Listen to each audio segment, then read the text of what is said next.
দর্শক, এই মুহূর্তে সবচেয়ে বড় খবর, রাজ্য সরকারি কর্মী ও আধিকারিকদের ছুটি নেওয়ার মেডিকেল ছাড়া উপর যে নিষেধাজ্ঞা 7 মে জারি হতেছিল সেটি আপাতত কার্যকর থাকছে না।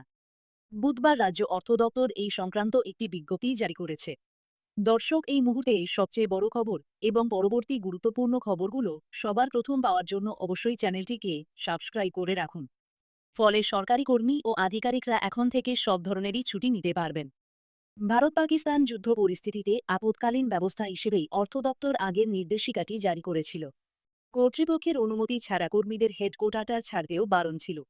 বুধবার অর্থ দপ্তরের প্রধান সচিব পি কে মিশ্র যে সংক্ষিপ্ত বিজ্ঞপ্তি জারি করেছেন তাতে বলা হয়েছে 7 তারিখের বিজ্ঞপ্তিটি স্থগিত রাখা হচ্ছে। ছুটি সংক্রান্ত বিধিনিষেধের বিজ্ঞপ্তিটি প্রত্যাহার হল এমনটা অবশ্য বলা হয়নি। এটা তাৎপর্যপূর্ণ বলেই মনে করছে সরকারি কর্মী মহল। তাদের ধারণা, জরুরি পরিস্থিতিতে ফের ছুটির উপর বিধিনিষেধ জারির সুযোগ রেখে দেওয়া হলো।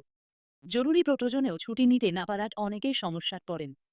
তাই ছুটি সংক্রান্ত বিধিনিষেধটি প্রত্যাহারের দাবি ছিল কর্মী মহলের। একাধিক কর্মী সংগঠন এই দাবিতে সরকারকে চিঠিও দেয়। জুন মাসে কর্মীদের অর্জিত ছুটি জমিতে রাখা সংক্রান্ত অর্ধ বছরের সময়সীমা শেষ হচ্ছে। এই সময়ের মধ্যে কোনো কর্মীর 300 দিনের বেশি ছুটি জমে থাকলে অতিরিক্ত ছুটিগুলি বাতিল হতে যায়। তার আগেই ছুটি নেওয়ার উপর বিধিনিষেধ উঠে যাওয়ার কর্মীদের সুবিধা হবে।